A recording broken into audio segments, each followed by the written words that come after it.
नमस्कार।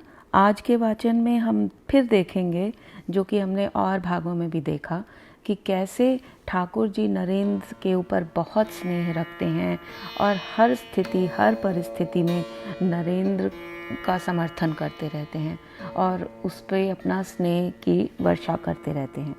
परंतु नरेंद्र, जबकि आध्यात्मिक रूप से नरेंद्र बहुत उज्जवल है, निर्मल है और ठाकुर जी के प्रति आकर्षित भी है, पर फिर भी बीच बीच में उनके ऊपर संशय करता रहता है। पर ठाकुर को नरेंद्र की ये बात पसंद है कि नरेंद्र बहुत स्पष्ट रूप से अपने संशय रखता है। फिर इस भाग में हम एक चर्चा देखते हैं ठाकुर जी और उनके कई भक्तों के बीच, जिसमें नरेंद्र भी एक है और उसके कुछ मित्र भी हैं। और कुछ मित्र ये मानते हैं कि ठाकुर एक अवतार हैं, परंतु नरेंद्र ये नहीं मानता। तो इसी के बारे में वाद विवाद सा होता है, जिसमें ठाकुर जी बहुत अच्छी तरह से और बहुत सरल शब्दों में बताने की कोशिश करते हैं कि दोनों ही अपनी अपनी जगह सही है, और थोड़ा सा उन्होंने विशिष्टाद्वैत पे भी इस वाचन में प्रकाश डाला है, इस भाग में कहना चाहिए प्रकाश डाला है। तो चलिए शुरू करते हैं आज का वाचन। स्टार थिएटर में 2 नाटकों का मंचन हो रहा है। पहले वृषकेतु और उसके कुछ अंतराल के पश्चात विवाह विभ्राट। वृषकेतु का अंतिम अंक आरंभ कराकर गिरीश मंच के साथ बने विश्राम कक्ष में आ गया। नरेंद्र पहले से वहां बैठा शायद उसी की प्रतीक्षा कर रहा था। आज ठाकुर आने वाले थे। नरेंद्र ने उससे पूछा, आए हैं क्या? हाँ, गिरीश ने उत्तर दिया। मेरे घर से ही थिएटर में आ गए थे, ऊपर बॉक्स में बैठे हैं। तुम्हारा आजकल उनके साथ कैसा चल रहा है? नरेंद्र सहज भाव से मुस्कुरा रहा था। क्या कहूँ, गिरीश आकर उसके निकट बैठ गया। मैं अपने अंदर काफ़ी कुछ परिवर्तन होते देख रहा हूँ। कैसा परिवर्तन? नरेंद्र ने जिज्ञासा की। मेरे विषय में तुम जानते ही हो, मैं स्वभाव से लठमार और विचारों से घोर नास्तिक रहा हूँ। ये तो प्राकृतिक आपदाओं ने मुझे तोड़ दिया, इसलिए बाध्य होकर ईश्वर को कुछ मानने लगा।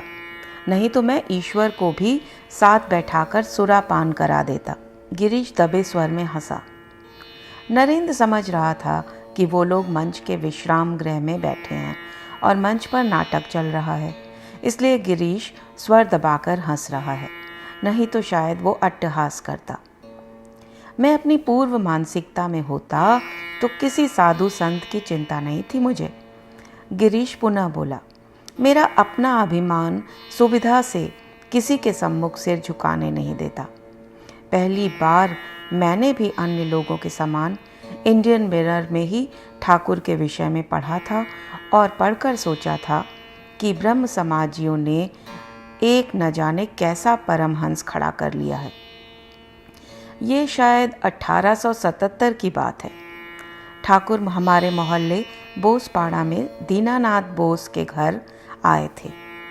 कौतूहलवश सोचा जाकर देख आऊं इस परमहंस को। जाकर देखा, परमहंस महाराज उपदेश दे रहे हैं और केशव बाबू आदि उनके सम्मुख बिछे जा रहे हैं। संध्या हो गई और एक व्यक्ति ने मोमबत्ती जलाकर ठाकुर के सामने रख दी, तो उन्होंने पूछा, संध्या हो गई क्या? मैं मुख से नहीं बोला, किंतु मेरे मन ने कहा, ढूंढ तो देखो, संध्या हो गई है, सामने मोमबत्ती जल रही है, तो भी क्या इन्हें समझ में नहीं आता कि संध्या हो गई है? मैं वहां से चला आया, किंतु इधर उधर छिटपुट मुलाकातें तो होती ही रहीं। चैतन्य लीला की ख्याति सुनकर 21 सितंबर को ठाकुर अपने भक्तों के साथ थिएटर में आए। सूचना मिली तो मैनेजर के रूप में मैं उनका स्वागत करने गया, तो पहले ठाकुर ने ही मुझे प्रणाम किया। उत्तर में मैं नमस्कार करने लगा तो ठाकुर ने पुनः नमस्कार किया। ऐसा कई बार हो चुका, तो मैंने मन ही मन उन्हें अंतिम नमस्कार किया और ले जाकर ऊपर बॉक्स में बैठा दिया और पंखा डुलाने के लिए एक व्यक्ति को नियुक्त कर दिया। मेरी तबीयत ठीक नहीं थी, इसलिए मैं घर चला गया। गिरीश ने झांक कर मंच की ओर देखा। सब ठीक चल रहा है ना? हाँ ठीक है। नरेंद्र कदाचित आगे की घटनाएं सुनना चाहता था। उन्हें तुम्हारी आवश्यकता नहीं है। एक संक्षिप्त भेंट बलराम बोस के घर पर हुई, गिरीश बोला, जब थिएटर में भक्त प्रहलाद का अभिनय चल रहा था। देवेंद्र नाथ मजूमदार ने थिएटर के श्रृंगार कक्ष में आकर सूचना दी कि ठाकुर अभिनय देखने आए हैं। मैं अपने भीतर वही पुराना अभिमानी बैठा हुआ देख रहा था। अपने स्थान से हिले बिना बोला, अच्छी बात है, ले जाकर बॉक्स में बैठा दो। वो चकित होकर बोला, क्या आप उनका स्वागत करने भी नहीं जाएंगे? मैं खींच कर बोला, मेरे न जाने पर क्या वो गाड़ी से नहीं उतर सकेंगे? परंतु तभी मेरे भीतर की कठोरता कुछ पिघल गई। मैं उठकर बाहर आया और जाने कैसे विगलन मेरे भीतर हुआ कि मैं उनकी चरण धूलि लेकर उन्हें प्रणाम करने लगा। मध्यांतर में फिर उनसे भेंट हुई। उन्होंने मुझसे कहा, तुम्हारे मन में वक्रता है। मैंने पूछा, ये वक्रता कैसे जाएगी? उन्होंने कहा, विश्वास रखने से जाएगी। उनके पश्चात मधुराय की गली में रामचंद्र दत्त के घर उनसे भेंट हुई। देखा, राम बाबू के आंगन में ठाकुर नृत्य कर रहे हैं। उनको घेर कर उनके भक्त भी नाच रहे हैं और गा रहे हैं। गौरांग प्रेम की तरंगों से नदियाँ डोल रही है। नृत्य करते हुए ठाकुर समाधिस्थ हो गए। लोगों ने उनकी चरण धूलि ली और मेरे मन में अहंकार और भक्ति के बीच द्वंद्व चलने लगा कि मैं भी आगे बढ़कर चरण धूलि लूं या चुपचाप अपने स्थान पर खड़ा रहूं। जाने कैसे ठाकुर अपनी समाधि तोड़कर या समाधि में ही मेरे सम्मुख आकर खड़े हो गए, तो मेरा अभिमान भी मुझे रोक नहीं सका। मैंने उनकी चरण धूलि ले ली। उस दिन मैं अंत तक बैठा रहा। संकीर्तन के पश्चात ठाकुर बैठक में बैठे तो मैंने पूछा, मेरे मन की वक्रता जाएगी ना? आश्वासन मिला, जाएगी। मैंने 2-3 बार यही प्रश्न पूछ लिया।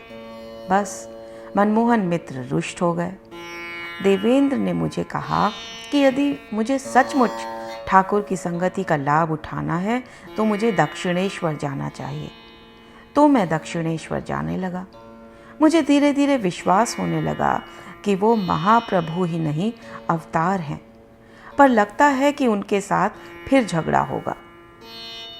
क्यों? नरेंद्र ने पूछा। वो आज मेरे ही घर में बैठकर मुझे एक ऐसी कटोरी बता रहे हैं जिसमें लहसुन घोला गया हो। गिरीश बोला, कह रहे थे जिस बर्तन में लहसुन घोला गया हो उसे 1000 बार धो, उससे लहसुन की गंध जाती ही नहीं। तभी मंच पर पटाक्षेप हुआ। जोर की तालियां बजी।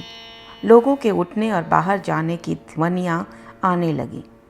व्यवस्था संबंधी कुछ आदेश देकर गिरीश पुनः आकर नरेंद्र के पास बैठा ही था कि ठाकुर ने अनेक लोगों के साथ उनके कक्ष में प्रवेश किया। वो नरेंद्र के निकट आकर बोले, मैं आया हूँ। नरेंद्र ने उठकर प्रणाम किया और उन्हें कुर्सी पर बैठाया। तो गिरीश से क्या मित्रता है कि तू यहाँ पहले से आया बैठा है? ठाकुर ने कहा। नरेंद्र इतना अच्छा गाता है, अभिनय करता है, कविता भी करता है।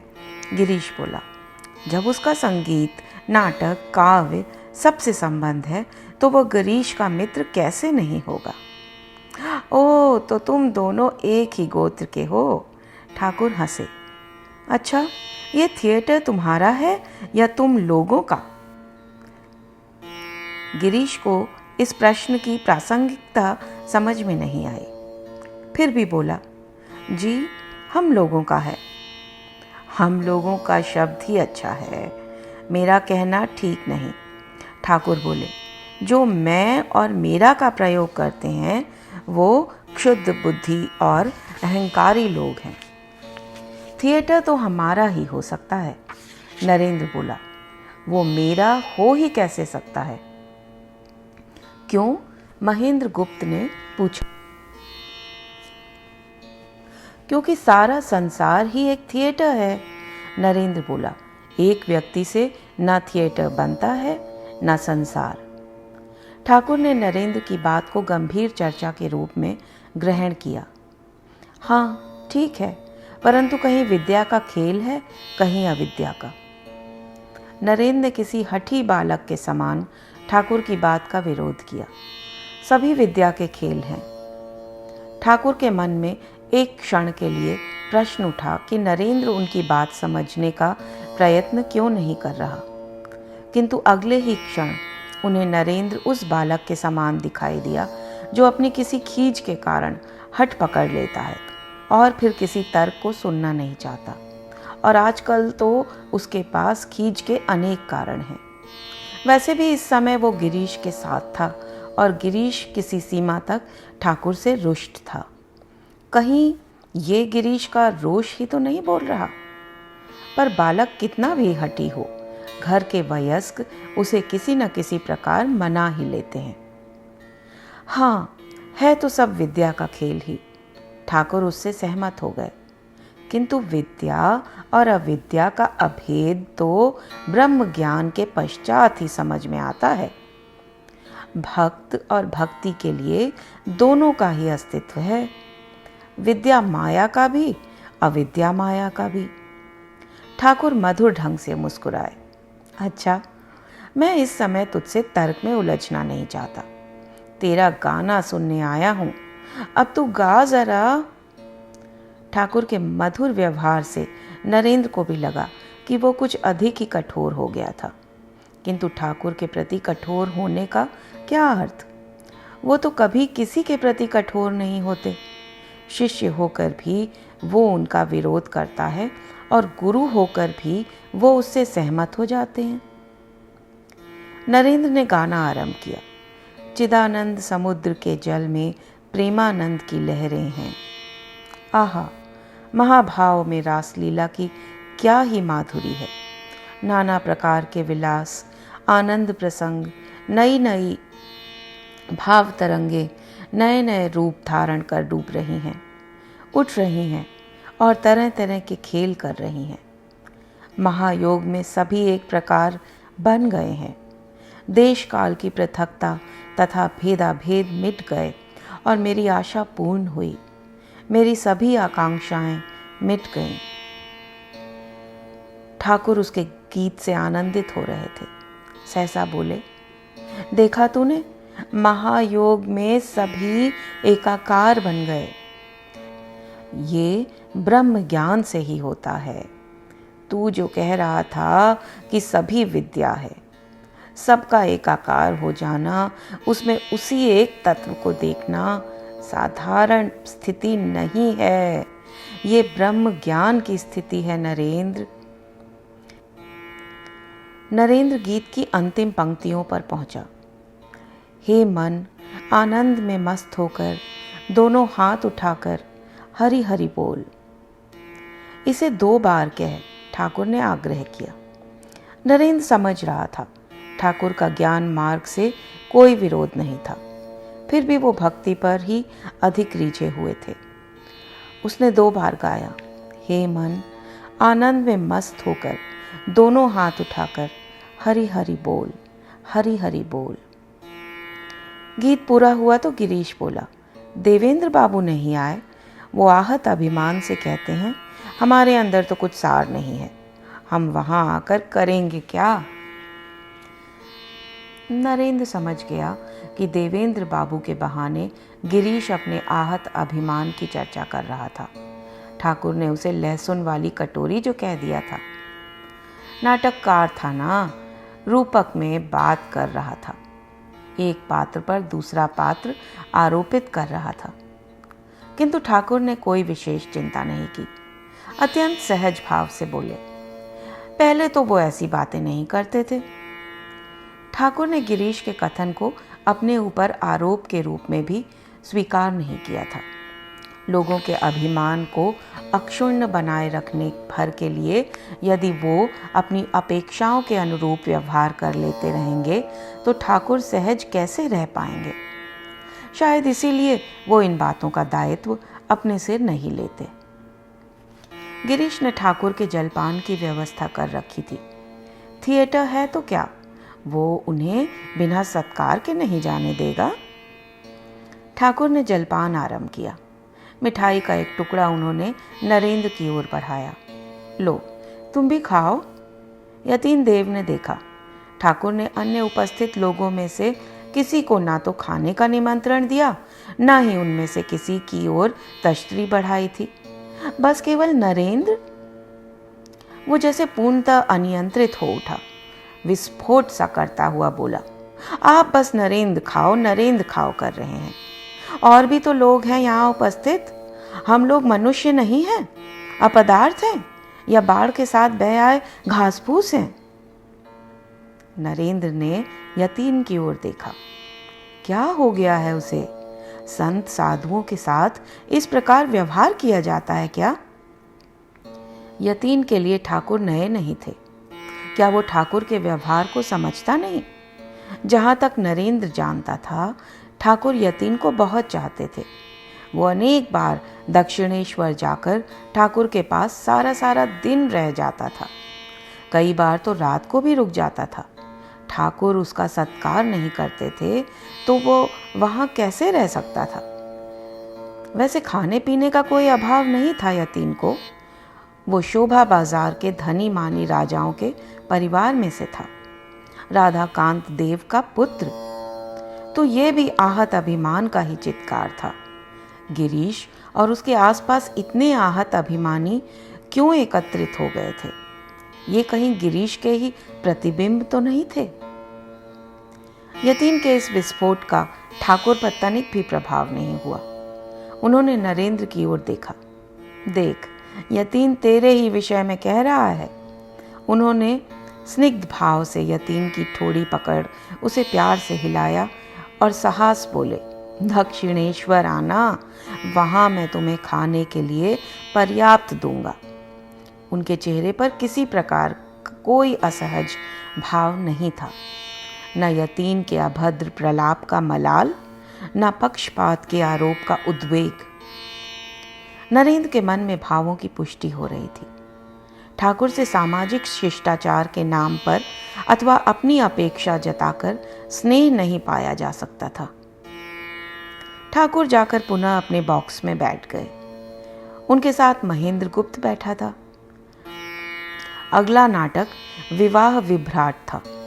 ये एक सामान्य प्रहसन था जिसमें दासी के संवादों पर ठाकुर सहज भाव से हंसते रहे। थोड़ी ही देर में वो प्रहसन जैसे ठाकुर के लिए अप्रासंगिक हो गया। वो महेंद्र गुप्त की ओर तनिक झुके। अच्छा, गिरीश जो ये कह रहा था कि मैं अवतार हूं, क्या ये सत्य है? महेंद्र गुप्त निर्णय नहीं कर पा रहा था कि उसे गिरीश का समर्थन करना है या नहीं। उसे लगा कि ठाकुर ये प्रश्न उससे पूछकर इस प्रकार उसे धर्म संकट में न ही डालें तो अच्छा है। उन्होंने यही प्रश्न नरेंद्र से पूछा होता तो वह दो टूक उत्तर दे देता।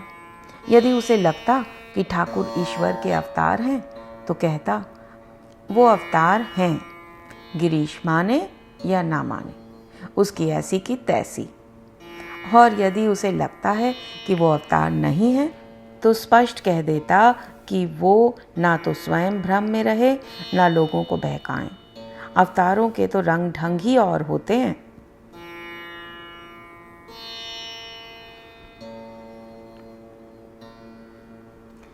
नाटक समाप्त हो गया और ठाकुर बाहर आ गए।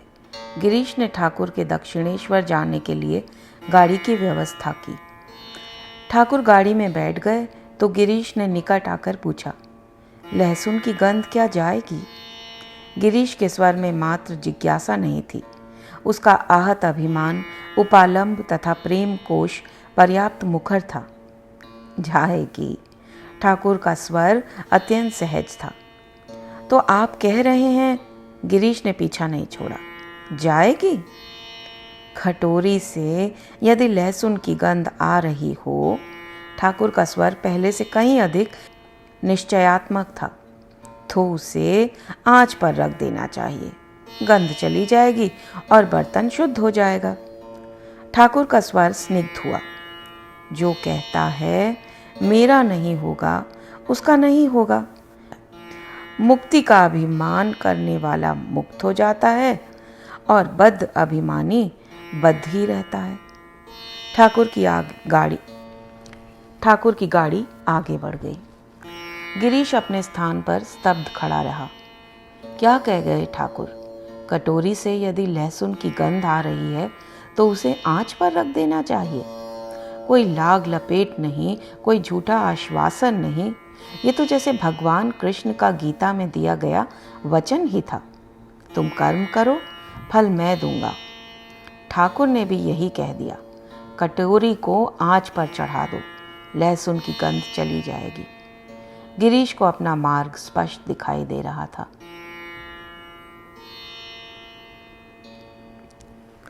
आज का रविवार अन्य रविवारों से पर्याप्त भिन्न था। आज होली भी थी और चैतन्य महाप्रभु का जन्म दिवस भी। कैसा संयोग था कि जिस दिन कृष्ण की चर्चा के बिना होली की कल्पना अधूरी लगती थी, चैतन्य का प्राकट्य दिवस उसी होली के दिन आ पड़ा था। दक्षिणेश्वर में विशेष उत्साह था। ठाकुर के कमरे में पहुंचकर नरेंद्र ने उन्हें प्रणाम किया और उनके सामने फर्श पर बिछी चटाई पर बैठ गया। तेरी तबीयत तो ठीक है ना? उसे देख ठाकुर तख्त से उठकर उसके पास चटाई पर आ बैठे। सुना है तू गिरीश घोष के यहाँ प्रायः जाता है। नरेंद्र ठिठका। अभी उस दिन ही तो उन्होंने स्टार थिएटर में पूछ लिया था, गिरीश से तेरी क्या मित्रता है? और आज फिर वही पूछ रहे हैं। क्या वह प्रायः गिरीश के घर जाया करता है? और फिर उसकी तबीयत से इस बात का क्या संबंध? वहाँ जाने से उसकी तबीयत खराब हो जाएगी या फिर तबीयत खराब होने के कारण वह वहाँ जाता है? इतना तो स्पष्ट था कि ठाकुर को उसका गिरीश से मिलना जुलना अच्छा नहीं लगता था। पर क्यों? गिरीश तो ठाकुर की भक्ति करता है, उन्हें अवतार मानता है और ठाकुर ने भी उस पर कृपा की है। जी हाँ, कभी कभी जाया करता हूँ, नरेंद्र बोला। कभी कभी नहीं, ठाकुर बोले। तू वहाँ बहुत जाने लगा है, इतना जाना अच्छा नहीं। क्यों? लहसुन के कटोरे को कितना भी धो, कुछ ना कुछ गंध तो उसमें रहेगी ही। और तुम सब लड़के शुद्ध आहार के हो। लड़कों ने कामिनी और कांचन का स्पर्श भी नहीं किया है। बहुत दिनों तक कामिनी और कांचन का उपभोग करने पर लहसुन की तरह गंध आने लगती है। उन दोनों का इस प्रकार मिलना उचित नहीं है। क्या होगा दोनों के मिलने से? नरेंद्र की हट बोलने लगी थी। जैसे पूरा पका हुआ शुद्ध फल और कौवे का काटा हुआ आम। कौवे का काटा आम देवता पर नहीं चढ़ाया जा सकता, उसके खाने में भी संदेह है। जैसे नई हांडी और दही जमी हांडी। दही जमी हांडी में दूध रखते डर लगता है, प्रायः उसमें दूध खराब हो जाता है। ठाकुर ने उसकी ओर देखा। गिरीश जैसे गृहस्थ एक दूसरी ही श्रेणी के हैं। वो योग भी चाहते हैं और भोग भी। जैसा भाव रावण का था, नाग कन्याओं और देव कन्याओं को हथियाना चाहता था, उधर राम की प्राप्ति की आशा भी रखता था। असुर लोग अनेक प्रकार के भोग भी करते हैं और नारायण को पाने की भी इच्छा रखते हैं। नरेंद्र के मन में पर्याप्त उथल पुथल थी। अभी उस दिन जब ठाकुर वृषकेतु नाटक देखने गए थे, उन्होंने गिरीश को कहा था कि लहसुन की गंध चली जाएगी, और आज फिर गिरीश ने पहले के लोगों का संग छोड़ दिया है। नरेंद्र ने अपनी ओर से गिरीश का पक्ष प्रस्तुत किया। ठीक है, ठाकुर बोले, किंतु बूढ़ा बैल बधिया बनाया गया है। संस्कार कठिनाई से नहीं छूटते। गिरीश इन दिनों केवल ईश्वर का ही चिंतन करता है। नरेंद्र ने फिर विरोध किया। अच्छा है, ठाकुर का स्वर कुछ सहज हुआ, किंतु तत्काल ही वो अपने पिछले स्थान पर लौट आए। किंतु इतनी गालियां क्यों दिया करता है? मुझसे इतनी अभद्र भाषा क्यों बोलता है? नरेंद्र के मन में बहुत कुछ स्पष्ट तो हुआ। उसे बताया गया था कि पिछले सप्ताह में ही और बहुत कुछ घटित हो गया। ठाकुर नाटक देखने स्टार थिएटर गए थे। गिरीश की उनके प्रति भक्ति बहुत बढ़ गई थी, किंतु उस समय वो सुरा पीकर भ्रष्ट बुद्धि हुआ पड़ा था। उस स्थिति में उसकी भक्ति कुछ व्यग्र हो उठी। उस अस्वाभाविक अवस्था में वो ठाकुर के पीछे पड़ गया। वचन दो कि तुम मेरे पुत्र होकर जन्मोगे। ठाकुर ने उत्तर दिया, उनके पिता शुद्ध सत्व ब्राह्मण थे। वो भला क्यों गिरीश के पुत्र होने जाएंगे? इस पर क्रुद्ध होकर गिरीश ने ठाकुर को अभद्र गालियां दी। अन्य उपस्थित लोगों ने कुछ बीच बचाव किया और ठाकुर को दक्षिणेश्वर ले आए। उन्होंने ठाकुर को ये परामर्श भी दिया कि वो ऐसे पापी के घर फिर न जाएं और न ही कभी उसे अपने निकट आने दें। ठाकुर चुपचाप सब कुछ सुनते रहे। नरेंद्र ने ये सब कुछ सुना तो था और ठाकुर पर मुग्ध भी हुआ था। और अब ठाकुर क्या कह रहे हैं? स्वयं तो गिरीश के घर जाकर पतित पावन का यश लूट आए और उसे वो गिरीश से दूर रखना चाहते हैं। क्या लीला कर रहे हैं ठाकुर? या वो सब मात्र सामाजिकता थी और मन से भी वो अभी तक उसे क्षमा नहीं कर पाए हैं? मेरी ये अवस्था नहीं है कि अभद्रता सहन कर सकूं, ठाकुर कह रहे थे। जब बिजली गिरती है तब मोटी चीजें उतनी नहीं हिलती जितनी झरोखे की झंझरियां हिल जाती हैं। सतोगुण की अवस्था में शोर गुल नहीं सहा जाता। हृदय राम इसीलिए चला गया। माँ ने उसे यहाँ नहीं रखा। अंतिम दिनों में बहुत बढ़ा चढ़ी करने लगा था। मुझे गालियां देता था, हल्ला मचाता था। और सहसा ठाकुर की चर्चा ने विकट मोड़ लिया। मेरे विषय में गिरीश के विचारों से क्या तुम सहमत हो? नरेंद्र के भीतर ही भीतर विचार श्रृंखला झटके से टूट गई। ठाकुर कहाँ से कहाँ छलांग लगा देते हैं। अभी वो गिरीश की अभद्रता की चर्चा कर रहे थे, नरेंद्र और दूसरे लड़कों को उससे दूर रखने का प्रयत्न कर रहे थे, और सहसा वह आपको ईश्वर का अवतार मानता है, नरेंद्र बोला। और फिर उसका स्वर कुछ दृढ़ हो गया। मैंने इस विषय में कुछ नहीं कहा। नरेंद्र अत्यंत स्पष्ट शब्दों में कह रहा था कि उसने ठाकुर के अवतारत्व को स्वीकार नहीं किया है, किंतु ठाकुर ने रंच मात्र भी प्रतिक्रिया प्रकट नहीं की, जैसे उन्होंने कुछ सुना ही ना हो। बोले, किंतु उसका विश्वास दृढ़ है, क्या तुम्हें ऐसा नहीं लगता? नरेंद्र उसका क्या उत्तर देता?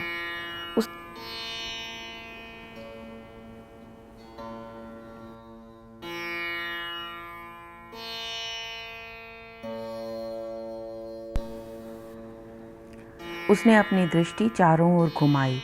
महेंद्र गुप्त भी आकर उन दोनों के निकट चटाई पर बैठ गया था और कमरे में ठाकुर के अनेक भक्त आ गए थे। कमरा प्रायः भर चुका था। नरेंद्र ने कोई उत्तर नहीं दिया। ठाकुर ने ना उत्तर पाने का आग्रह किया, ना घुमा फिराकर कोई प्रश्न किया। बोले, देखो बच्चे, कामिनी और कांचन त्यागे बिना ईश्वर की प्राप्ति नहीं हो सकती। अब वो संवाद की स्थिति में नहीं थे। वो आत्मलीन हो चुके थे, जैसे भावमग्न हो।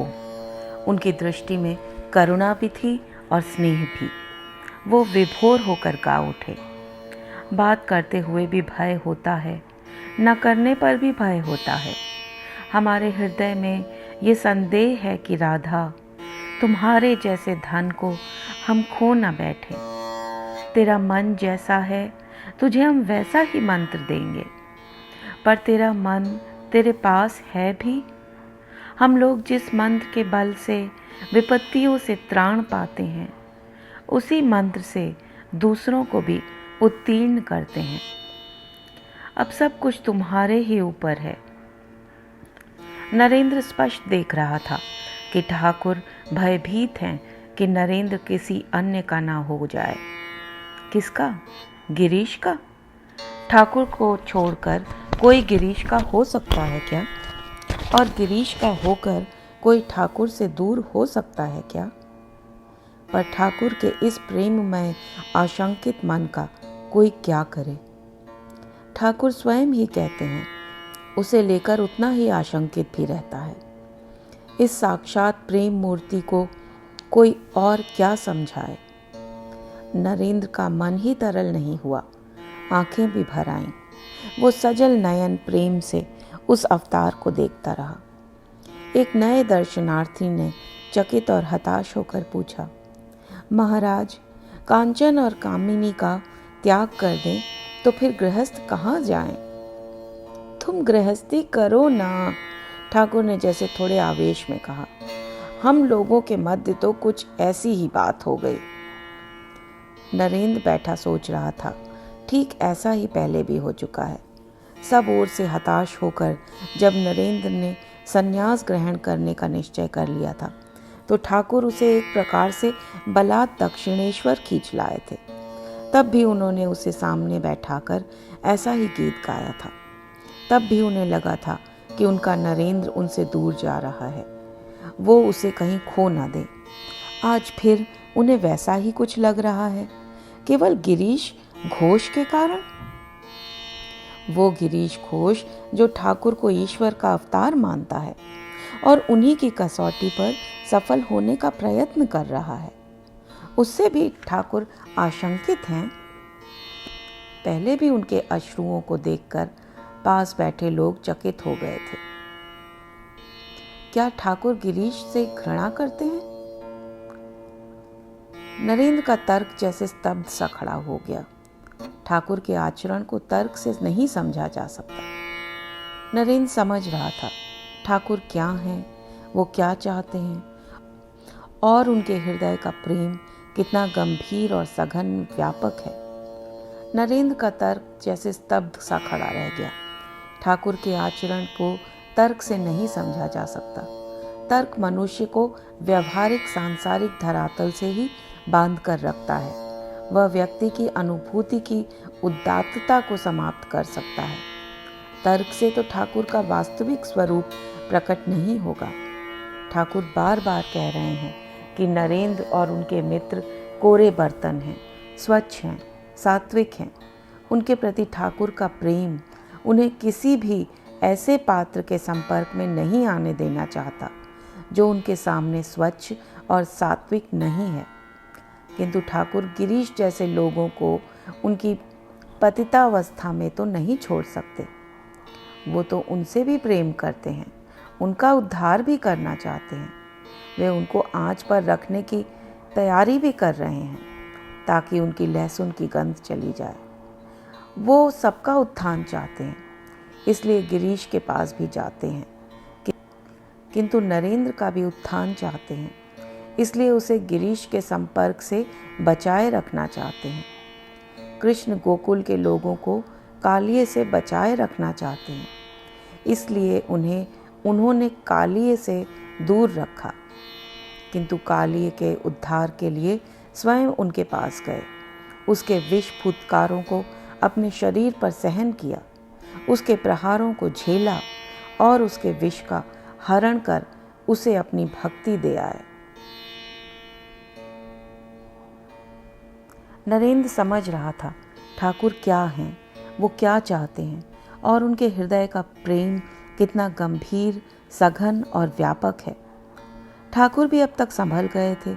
उनके तथा नरेंद्र के मध्य जो कुछ घटित हुआ था उसे वो अपने तक ही सीमित रखना चाहते थे, इसलिए शायद नहीं चाहते थे कि इस विषय में कोई और बात हो, कोई चर्चा आगे बढ़े अथवा कुछ अन्य लोग उस संदर्भ में टीका टिप्पणी करें।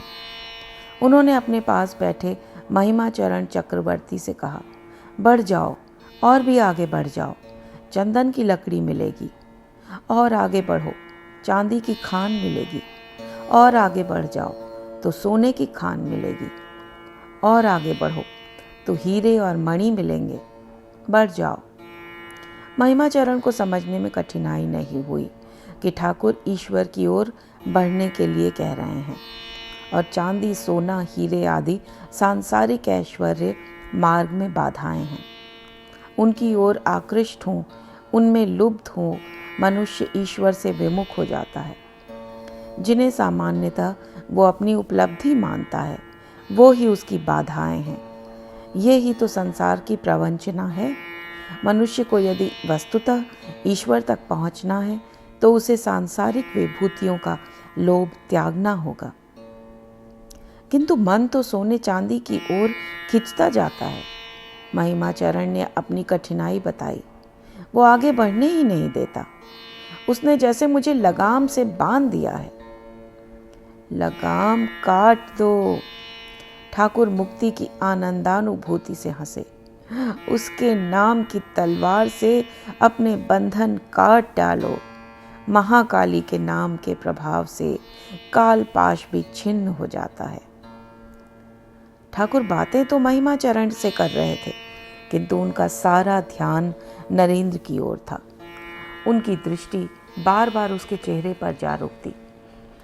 उसकी चिंता और व्यथा को वो देखते और समझते, अपनी दृष्टि के स्पर्श से स्नेह के लेप का प्रयत्न भी करते, किंतु नरेंद्र की चिंता कम हो ही नहीं रही थी।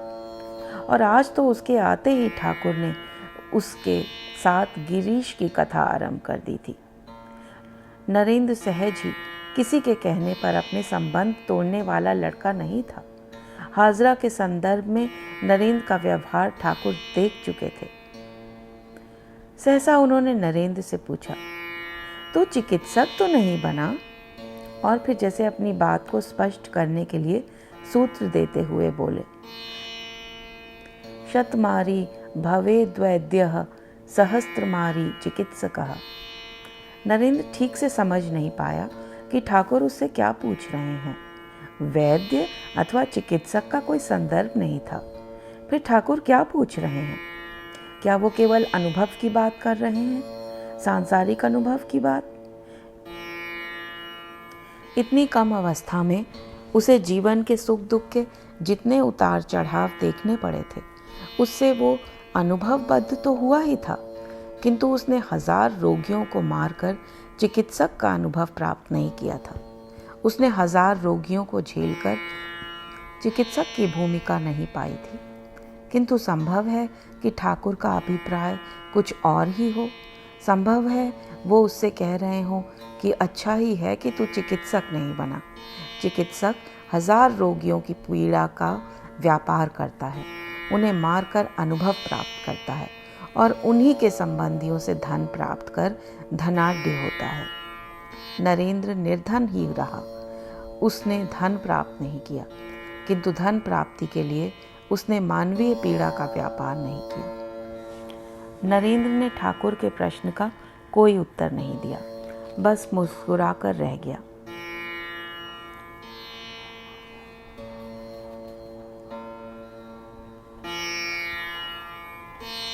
संध्या समय स्कूल की छुट्टी होते ही महेंद्र गुप्त बलराम बसु के घर की ओर भागा। ठाकुर प्रातः से ही बलराम बसु के घर आए थे। अनेक लोग उनसे मिलने के लिए वहां एकत्रित थे। महेंद्र भी बीच में स्कूल से समय निकालकर ठाकुर के दर्शन को आया था, किंतु ठाकुर तथा उनके शिष्यों की संगति का मोह होते हुए भी स्कूल का काम छोड़कर वहां टिक नहीं सका था। ठाकुर भी ये पसंद नहीं करते थे कि वो अपना काम छोड़कर उनके पास बैठे। कहीं दूर जाना होता तो शायद महेंद्र के लिए भी 2 बार वहाँ जाना संभव नहीं होता, किंतु बलराम का घर उसके स्कूल से इतना निकट था कि न वह प्रातः वहाँ तक हो आने का लोभ संवरण कर पाया था, न इस समय और रुक सकता था। महेंद्र को लगता था कि ठाकुर अपने शिष्यों के साथ जहाँ भी होते थे वहाँ निरंतर एक प्रकार की लीला चलती रहती थी। उनसे दूर रहकर उसके मन की स्थिति भी उस बालक के समान होती थी जो जानता था कि उसके मित्र निकट ही कहीं खेल रहे थे, किंतु अपने पिता के आदेश से घर में किसी काम में बंधा होने के कारण वह उस खेल में सम्मिलित न हो सकता था। ठाकुर बलराम की बैठक में अपने शिष्यों और प्रशंसकों के मध्य बैठे हुए थे। उनके चेहरे पर हास्य की रेखाएं थीं और अन्य लोगों के चेहरे भी खिले हुए थे। लगता था कि वहाँ कोई बहुत ही आनंददायक चर्चा हो रही है, जिसका प्रभाव उन लोगों के मन पर ही नहीं, चेहरों पर भी पड़ रहा है। महेंद्र ने ठाकुर को प्रणाम किया तो ठाकुर ने उसे अपने पास बैठने का संकेत किया। यहाँ बैठ। महेंद्र ने बैठकर चारों ओर दृष्टि घुमाई। गिरीश, सुरेश, बलराम, लाटू, चुन्नीलाल आदि लोग ठाकुर के निकट ही बैठे थे। गिरीश, तुम एक बार नरेंद्र के साथ विचार करके देखना। ठाकुर ने कदाचित पिछली चर्चा ही आगे बढ़ाई। देखना तो, आखिर वो क्या कहता है। मेरी उससे खूब चर्चा हो चुकी है महाराज, गिरीश बोला। नरेंद्र कहता है कि ईश्वर अनंत है। जो कुछ हम देखते हैं अथवा सुनते हैं, वस्तु हो या व्यक्ति, सब उसमें अंश है। इतना भी कहने का हमें अधिकार नहीं। अनंतता, इन्फिनिटी, जिसका स्वरूप है, उसका फिर अंश कैसा? अंश नहीं होता। ईश्वर अनंत हों अथवा कितने भी बड़े हों, वो यदि चाहें तो उनके भीतर का सारा पदार्थ मनुष्य के भीतर से प्रकट हो सकता है, और होता भी है। ठाकुर बोले, वो अवतार लेते हैं, ये उपमा के द्वारा नहीं समझाया जा सकता। इसका अनुभव होना चाहिए, इसे प्रत्यक्ष करना चाहिए। उपमा के द्वारा कुछ आभास मात्र मिलता है।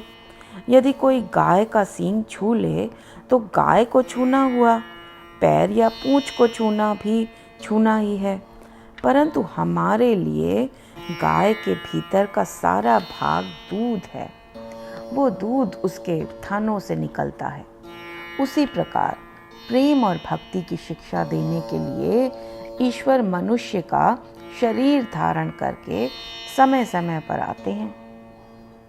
नरेंद्र कहता है, उनकी संपूर्ण धारणा क्या कभी हो सकती है? गिरीश ने जैसे उसकी बात बताई। वो कहता है, ईश्वर अनंत हैं। ईश्वर की संपूर्ण धारणा कर भी कौन सकता है? ठाकुर बोले, ना उनका कोई बड़ा अंश, ना कोई छोटा अंश संपूर्ण धारणा में लाया जा सकता है। और संपूर्ण धारणा करने की जरूरत ही क्या है? ठाकुर ने रुककर गिरीश की ओर देखा। उन्हें प्रत्यक्ष कर लेने से ही काम बन गया।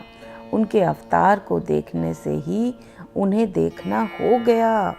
यदि कोई गंगा के पास जाकर गंगा जल का स्पर्श करता है तो वो कहता है, मैं गंगा जी के दर्शन कर आया।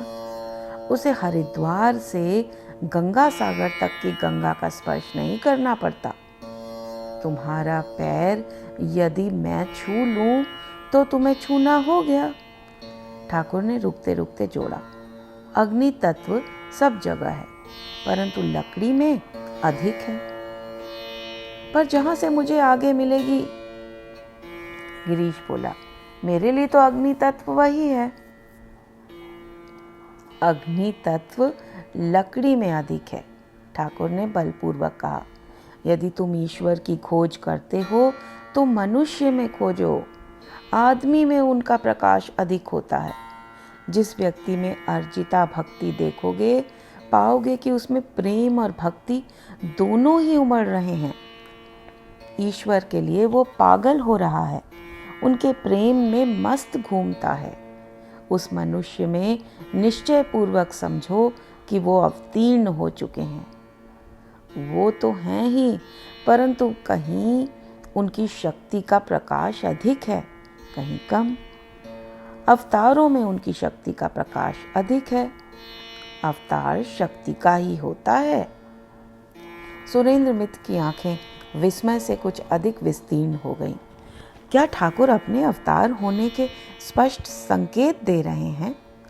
ठाकुर में प्रेम और भक्ति दोनों ही भाव उमड़ रहे हैं। वो ईश्वर के लिए पागल हो रहे हैं। इससे अधिक स्पष्ट और क्या कह सकते थे?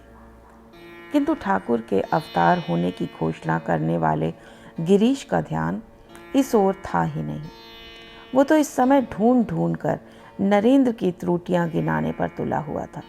नरेंद्र कहता है कि ईश्वर आवंग मन सगोचरम है।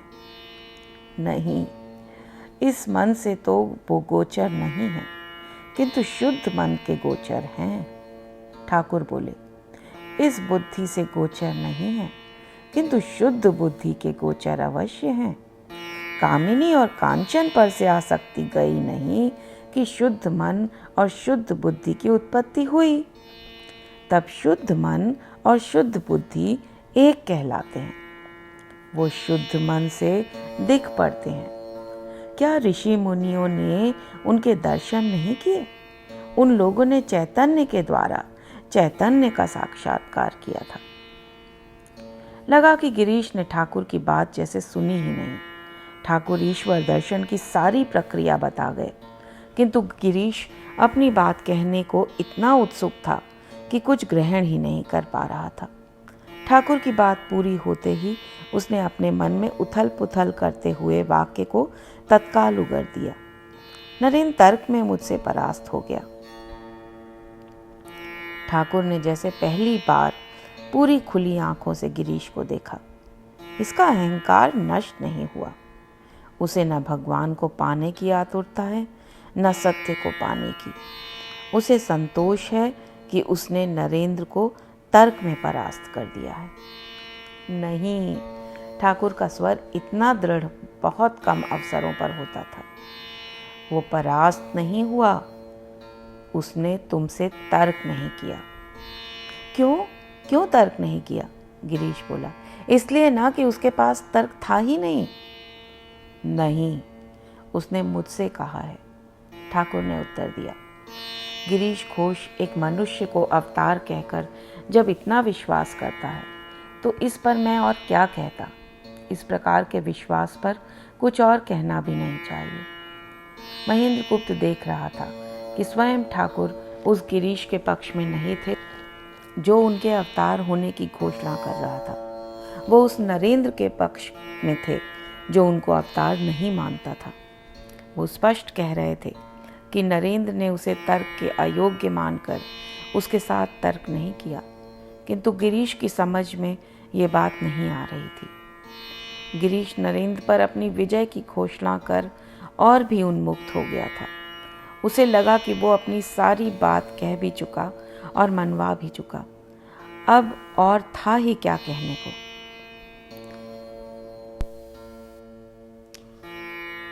गिरीश ने संध्या समय ठाकुर से अपने घर चलने का अनुरोध किया था। जैसे जैसे समय बीतता जा रहा था उसका आग्रह बढ़ता जा रहा था। ठाकुर ने उसे समझाया भी था कि उसके घर किसी और दिन आ जाएंगे। आज बलराम से तय था कि वो दिन भर वहाँ रहेंगे और रात का खाना भी खाकर ही जाएंगे, किंतु गिरीश ने उनकी एक नहीं सुनी। वो अपनी बात पर अड़ा रहा कि वो आज रात उनको अपने घर ले जाएगा। तू तो पूरा भैरव का अवतार ही है, ठाकुर बोले। तुम्हें नहीं लगता कि आज तुम्हारे घर गया तो दक्षिणेश्वर पहुंचने में मुझे बहुत देर हो जाएगी? किंतु गिरीश ने तर्क न सुनने की जैसे शपथ ले रखी थी। अब ठाकुर के सामने सिवाय मान जाने के कोई विकल्प नहीं था।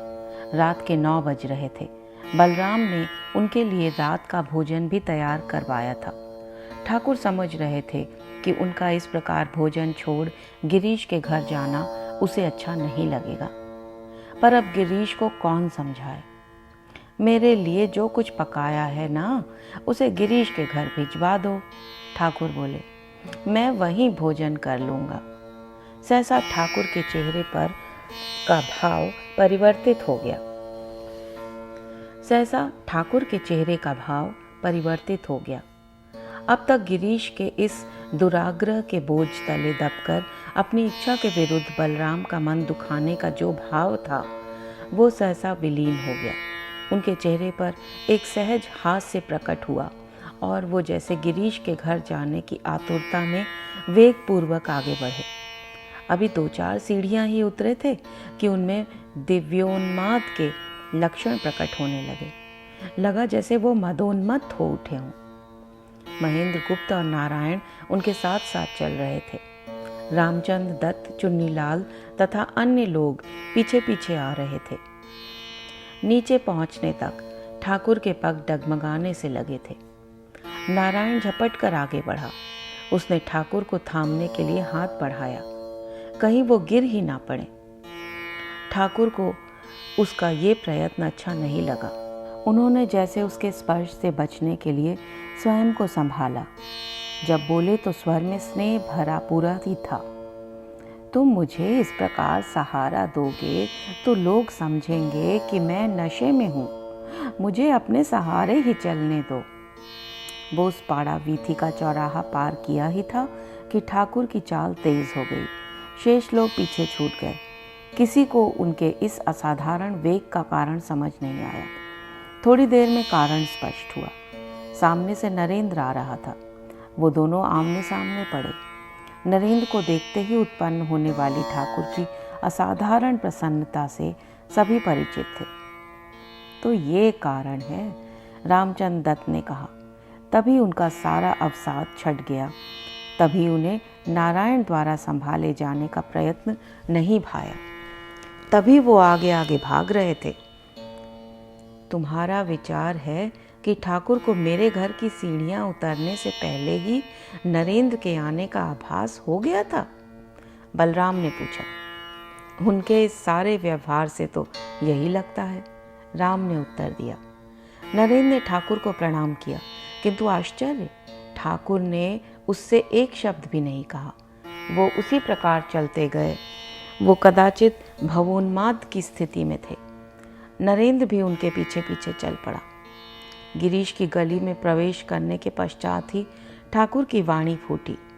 ठीक तो है मेरे बच्चे?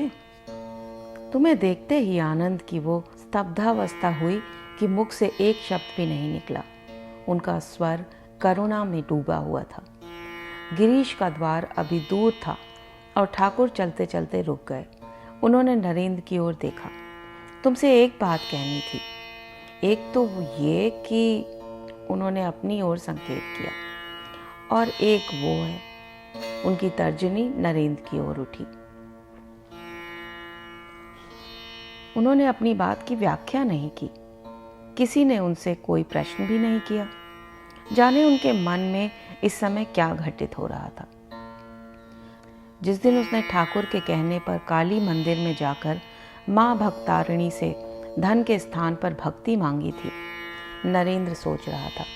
उस दिन ठाकुर ने इसी प्रकार अपने आप को उसे दिखाकर कहा था कि वो दोनों एक ही हैं। व्याख्या उस दिन भी उन्होंने नहीं की थी। आज भी कह रहे हैं, एक ये है और एक वो है। क्या कहना चाहते हैं वो? कि वो दोनों एक ही श्रृंखला की दो कड़ियां हैं। वो ही दोनों संसार में किसी विशिष्ट प्रयोजन से आए हैं, या ये भी ईशावास्योपनिषद के ये और वो हैं। गिरीश ने अपने द्वार पर ठाकुर का स्वागत किया।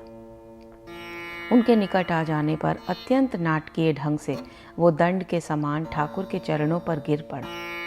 कोई भी देखने वाला ये समझ सकता था कि उसमें दीनता कम और अभिनय अधिक था। यह शायद नाटककार की कल्पना थी कि भक्त को इस प्रकार प्रभावशाली ढंग से दंडवत प्रणाम करना चाहिए। प्रणाम कर लेने के पश्चात भी वो उठा तो दूर, अपने स्थान से हिला भी नहीं। ठाकुर ने जब स्पष्ट शब्दों में उसे उठने का आदेश दिया तो उनकी चरण धूलि लेकर वो उठा और उन्हें ऊपर की बैठक में ले गया। कमरे में प्रवेश कर बैठने से पूर्व ही ठाकुर की दृष्टि वहां रखे समाचार पत्र पर पड़ी। ठाकुर को समाचार पत्र अच्छे नहीं लगते। उसमें केवल सांसारिकता होती है, विषयों तथा विषयी मनुष्यों की चर्चा। गुणों की चर्चा कम, दुर्गुणों के चित्रण में काले किए हुए पृष्ठों के पृष्ठ, लोगों की निंदा ही निंदा, बस। ठाकुर समाचार पत्र मात्र को अपवित्र मानते थे। इसे हटा दो, उन्होंने संकेत किया। समाचार पत्र उठा लिया गया और ठाकुर ने आसन ग्रहण किया। नित्य गोपाल बलराम के घर नहीं आया था। वो गिरीश के घर ही ठाकुर की प्रतीक्षा कर रहा था। ठाकुर बैठ गए तो उसने आगे बढ़कर उन्हें प्रणाम किया। तुम बहुत दिनों से वहां नहीं आए? ठाकुर बोले। जी, बहुत दिनों से दक्षिणेश्वर नहीं आ सका। नित्य गोपाल के स्वर में खेद की झंकार थी। सारे शरीर में दर्द रहता है। अब कैसा है? ठाकुर ने पूछा। अब भी ठीक नहीं हूं, नित्य गोपाल धीरे से बोला। मन को 2-1 सीढ़ी नीचे उतार ले। ठाकुर हंसे। मुझे लोग अच्छे नहीं लगते। नित्य गोपाल ने अपनी स्थिति बताई। वो लोग मेरे विषय में कितनी ही बातें कहा करते हैं। कभी कभी मुझे उन बातों से भय लगता है, किंतु फिर भीतर से साहस खूब जागता है। ये तो स्वाभाविक ही है, ठाकुर बोले। तेरे साथ रहता कौन है? तारक, वो सदा मेरे साथ रहता है, नित्य गोपाल ने बताया, किंतु कभी कभी उसका संग भी अच्छा नहीं लगता। तारक का संग भी अच्छा नहीं लगता, ठाकुर हंसे। वो तो बड़ा सात्विक लड़का है। क्या करूं? नित्य गोपाल बोला। कभी कभी ऐसा हो जाता है, ठाकुर हंसे। न्यांगटा कहता था उसे मठ में एक सिद्ध था। वो आकाश ताकता हुआ चलता था, किंतु उसका एक साथी उसे छोड़ गया तो वो अधीर हो गया। नित्य गोपाल भौचक सा ठाकुर को देखता रह गया। क्या कहना चाहते हैं ठाकुर? सिद्ध लोग भी एकाकी नहीं रह सकते, उन्हें भी साथी के बिना व्याकुलता होने लगती है। आकाश ताककर पृथ्वी पर रहने वाला व्यक्ति भी साथी के बिना नहीं रह सकता। नित्य गोपाल को भी लोगों की संगति में रहना होगा, किंतु तब तक ठाकुर का भाव परिवर्तित हो गया। वो सहसा ही शब्द शून्य हो गए और इस प्रकार अवाक होकर बैठ गए जैसे वो इतने सारे लोगों के बीच ना होकर सर्वथा एकांत में ही बैठे हों। कुछ क्षणों के पश्चात अपनी उसी अनुपस्थिति वाली अवस्था में बोले, तू आ गया? मैं भी आया हूँ। कोई भी समझ नहीं सका कि उनके मन में क्या घटित हो रहा था और तब सहसा ही प्रकृतिस्थ होकर बोले, तो गिरीश, नरेंद्र से जरा वार्तालाप तो करो अवतार के विषय में, अंग्रेजी में करना। वो किसी अबोध शिशु के समान हंस पड़े थे। नरेंद्र समझ रहा था कि ठाकुर उसे गिरीश से भिड़ाना चाहते थे। ये उनकी पुरानी आदत थी, पर ये अंग्रेजी में क्यों? और इस समय तर्क कराकर वो उन दोनों में से किसका विश्वास तोड़ना चाहते थे? वो चाहते थे कि नरेंद्र भी गिरीश के समान उन्हें ईश्वर का अवतार स्वीकार कर ले, या वो नरेंद्र के माध्यम से गिरीश के ही इस विश्वास को भंग करना चाहते थे। ईश्वर अनंत है, उनकी धारणा करना क्या हमारी क्षमता के भीतर है? नरेंद्र बंगला में ही बोला, वो सबके भीतर हैं, वो किसी एक व्यक्ति के भीतर आए हैं ऐसी बात नहीं है। गिरीश ने जैसे नरेंद्र का मुंह तोड़ उत्तर देने के लिए होंठ खोले, किंतु ठाकुर ने उसे बोलने का अवसर नहीं दिया। उससे पहले ही बोले, जो मत नरेंद्र का है वही मेरा भी है। गिरीश का उत्साह ठंडा पड़ गया। ये ठाकुर क्या कह रहे हैं? वो नरेंद्र का इस प्रकार पक्ष लेंगे तो नरेंद्र का विरोध कोई कैसे कर सकेगा? पर वो तो अवतार को मानते हैं। ईश्वर सब जगह है, किंतु शक्ति के प्रकार और मात्रा का अंतर अवश्य है, ठाकुर बोले। कहीं विद्या शक्ति का प्रकाश है, कहीं अविद्या शक्ति का। किसी आधार में शक्ति अधिक है, किसी में कम, इसलिए सब आदमी समान नहीं है। आखिर इस व्यर्थ के तर्क जाल का लाभ क्या है? रामचंद्र दत्त ने जैसे कुछ उत्तेजित होकर कहा। उसे भली प्रकार याद था कि उस दिन ठाकुर ने उसका तथा नरेंद्र का तर्क युद्ध बंद करवा दिया था। नहीं नहीं, ठाकुर ने उसे रोक लिया, इसकी भी उपयोगिता है। राम समझ नहीं पाया कि आज ठाकुर बदली हुई वाणी क्यों बोल रहे हैं। गिरीश समझ गया कि ठाकुर चाहते हैं कि ये विवाद हो, अन्यथा वो चुप रह जाते और राम इस संवाद को आगे नहीं बढ़ने देता।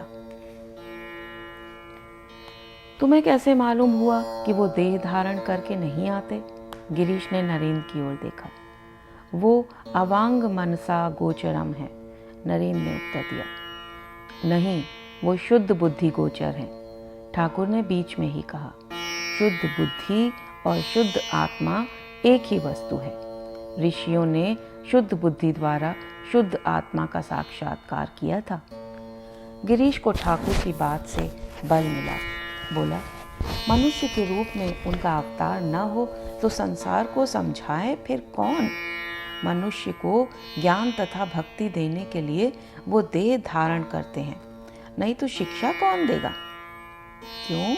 वो अंतर में रहकर समाएंगे, नरेंद्र बोला। हाँ, वो अंतर में बैठकर भी समाते हैं, ठाकुर ने पुनः नरेंद्र का समर्थन किया। फिर तो घोर तर्क ठन गया। ईश्वर यदि अनंत हैं तो उनके अंश किस प्रकार होंगे? इस विषय में हैमिल्टन का क्या विचार है? हबर्ट स्पेंसर क्या मानते हैं? टिंडल और हक्सले ने क्या कहा है? शब्दों पर शब्द, वाक्यों पर वाक्य, उक्तियों पर उक्तियां, तर्कों पर तर्क। मुझे ये सब अच्छा नहीं लगता। ठाकुर उस वितंडावाद से जैसे घबरा कर बोले। मैं तर्क क्यों करूं? सब कुछ साफ साफ देख रहा हूं। वो ही सब है, वो ही सब कुछ हुए हैं। ये भी है और वो भी। एक अवस्था में मन और बुद्धि अखंड में खो जाते हैं। नरेंद्र को देखकर मेरा मन अखंड में लीन हो जाता है। उन्होंने रुककर गिरीश की ओर देखा। इस विषय में तुम्हारी क्या राय है? गिरीश हंस पड़ा। जिस प्रकार ये दंगल वो नरेंद्र से चाहता था, वो ठाकुर ने करने नहीं दिया। नरेंद्र को तर्क क्षेत्र में सबके सामने चित्त करने की उसकी कामना पूरी नहीं हुई। अब तो ठाकुर उसे किस जाल में फंसा रहे हैं? बोला, आप मुझसे ये क्यों पूछ रहे हैं? जैसे इस प्रश्न को छोड़ शेष सब कुछ जानता ही हूं मैं। ठाकुर के चेहरे पर हल्का सा असमंजस उभरा। फिर वही, समाधि से 2 चरण नीचे उतरे बिना क्या कुछ नहीं किया जा सकता? शंकर ने जो समझाया था वो ठीक है, पर रामानुज का विशिष्टाद्वैत भी ठीक है। विशिष्टाद्वैत क्या है? नरेंद्र ने पूछा। विशिष्टाद्वैत रामानुज का मत है, अर्थात जीव, जगत, विशिष्ट ब्रह्म सब मिलाकर एक हैं।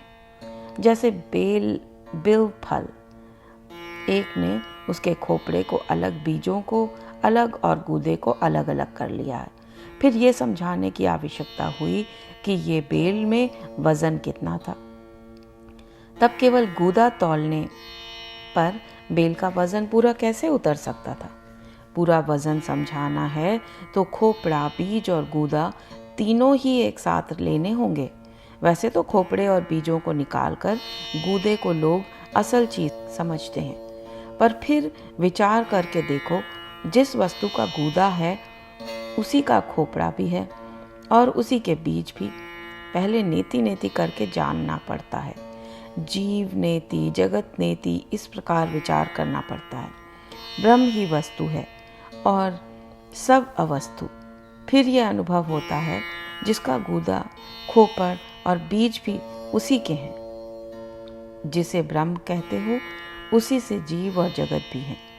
जिसकी नित्यता है, लीला भी उसी की है। इसलिए रामानुज कहते हैं जीव जगत विशिष्ट ब्रह्म।